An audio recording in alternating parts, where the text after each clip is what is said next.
Salut à tous, on se retrouve aujourd'hui au pied de ce butternut pour parler courges. Donc automne oblige, c'est la saison privilégiée pour la récolte des courges.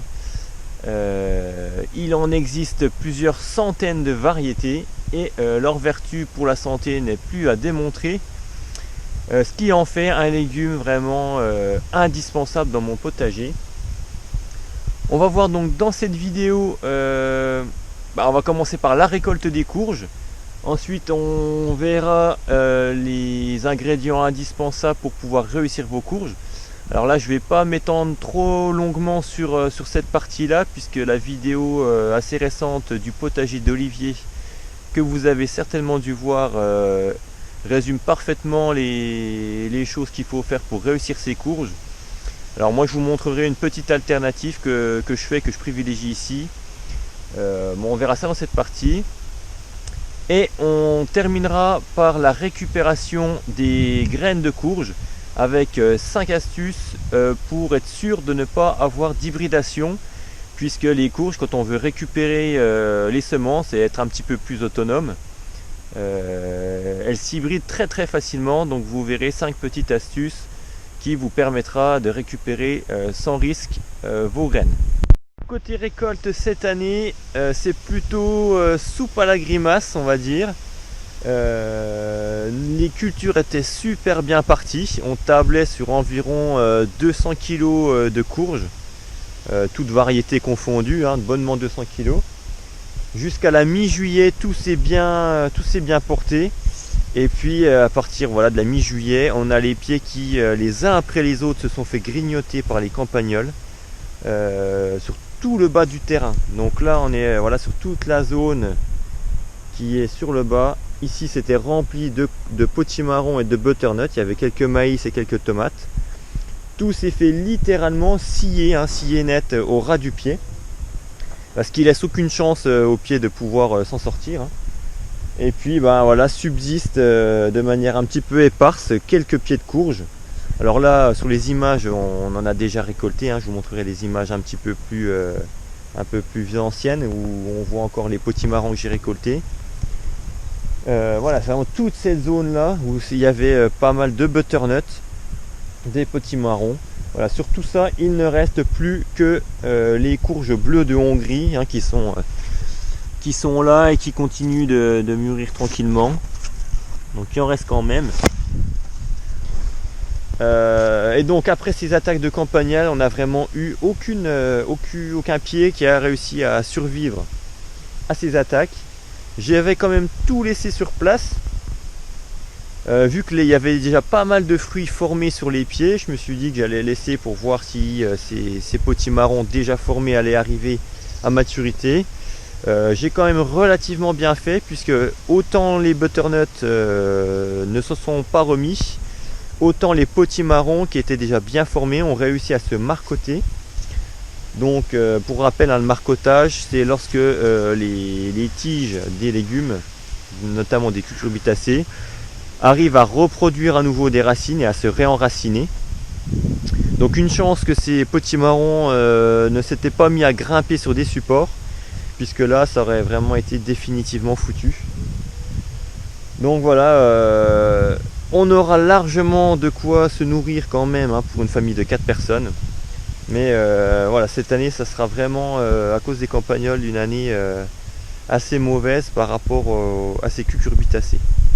Je vais vous montrer un exemple aussi des ravages de ces campagnols sur un autre type de courge un petit peu moins connu. Ce sont les courges mini Jack B. Little. Donc voilà chez moi à quoi il ressemble.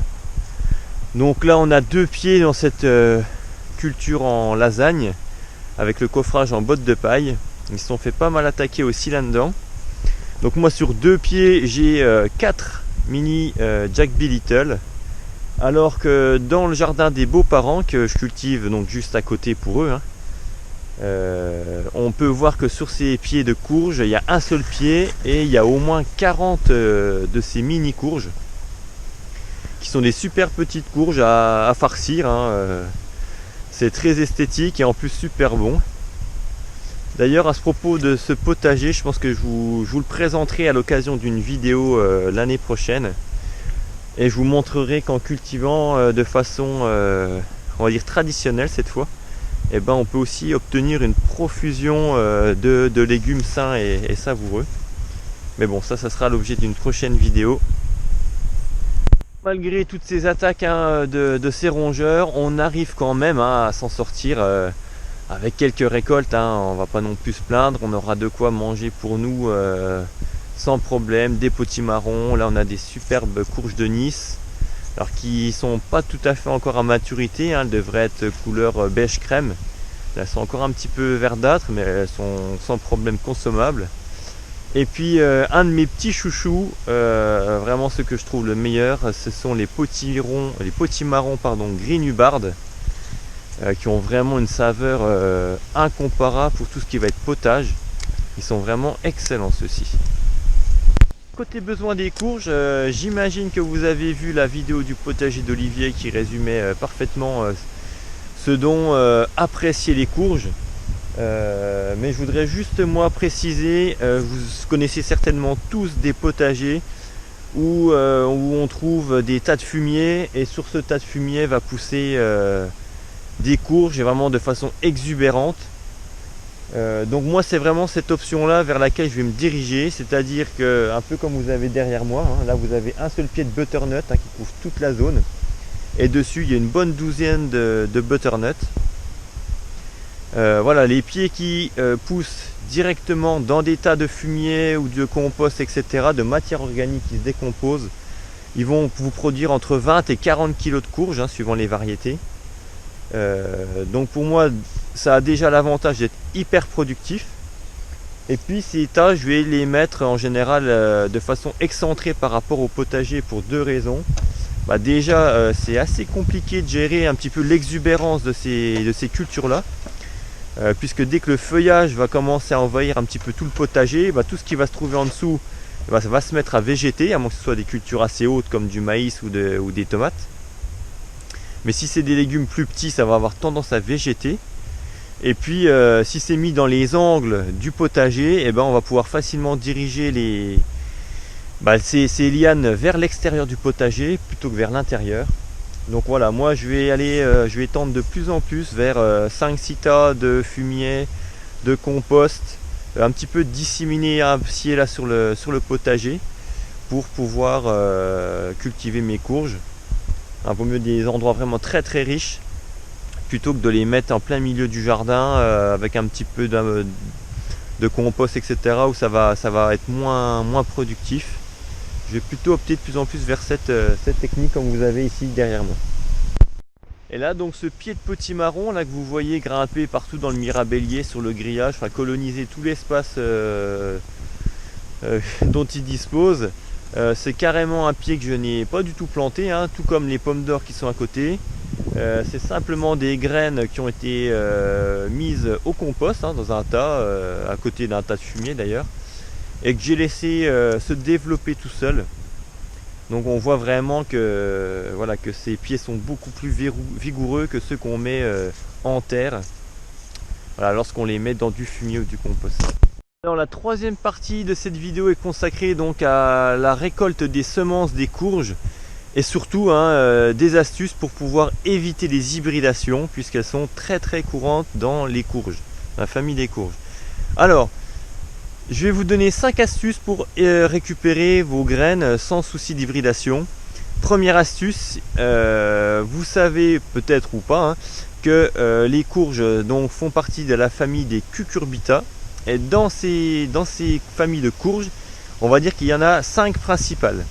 Et à mon avis, dans vos potagers, ils font tous partie de ces 5 que je vais vous citer. Les premières, ce sont les cucurbita maxima, les cucurbita pepo, les cucurbita moschata, et puis après vous allez avoir les melons cucurbita melo et les cucurbita sativus pour les concombres.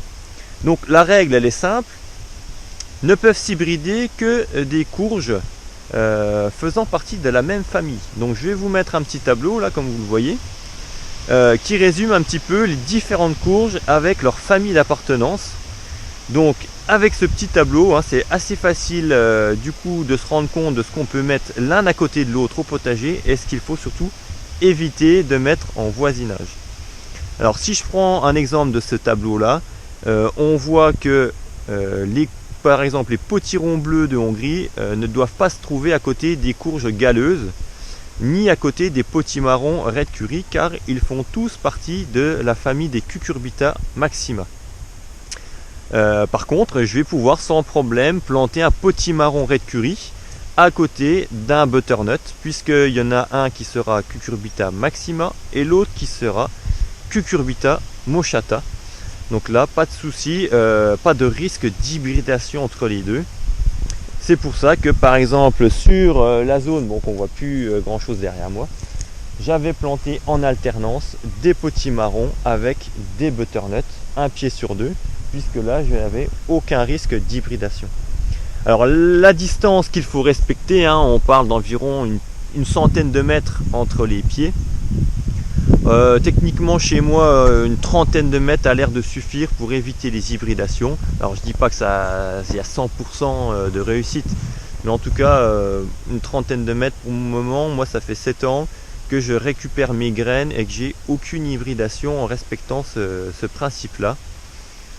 Alors c'est pas que je sois à 3 € près, hein, évidemment il y en a qui se disent oh, bah, je veux bien racheter des graines tous les ans. Je suis pas non plus moi personnellement à 3 € près.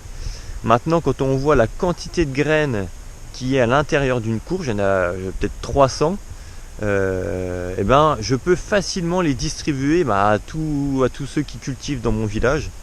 Ce qui me permet moi aussi de diminuer le risque d'hybridation, puisque si votre voisin cultive des hybrides F1 par exemple, et ben, il va y avoir un risque d'hybridation avec les vôtres. Donc voilà, en plus du côté je vais partager mes semences avec les autres, et ben on va essayer en même temps comme ça de diminuer le risque d'hybridation. Alors c'est vrai que ça, si on respecte ce principe là et que cette astuce là, ça va demander un énorme jardin, parce que s'il faut respecter 30 mètres entre chaque pied de courge, enfin entre chaque famille de courges, on voit bien qu'il faut un potager vraiment étendu sur un terrain assez vaste. Si malheureusement vous n'avez pas la chance d'avoir un terrain assez vaste pour pouvoir planter vos pieds de façon assez espacée, peut-être que vous aurez un voisin qui aura lui aussi un potager, et dans ce cas là peut-être pourquoi pas se partager les variétés.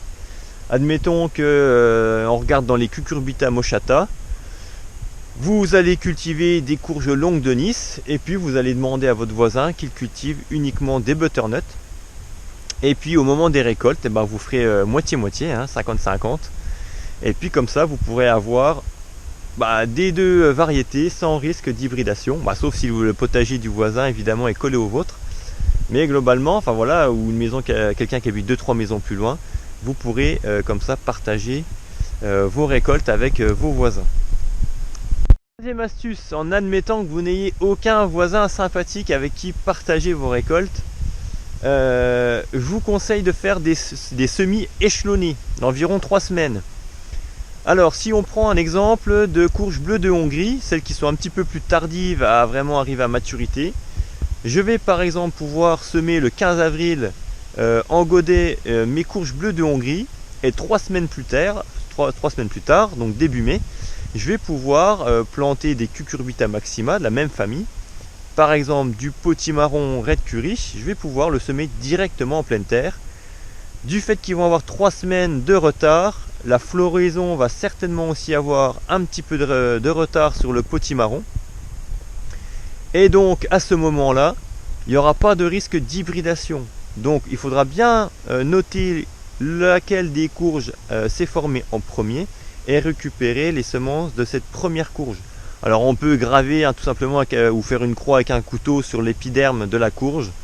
Ça va cicatriser, la marque restera visible, on peut faire ça sans problème. Et ainsi donc éviter à nouveau le risque d'hybridation. Reste encore la technique de la pollinisation manuelle, avec un pinceau par exemple, ou une fleur, on prend simplement la fleur mâle et on va polliniser manuellement la fleur femelle.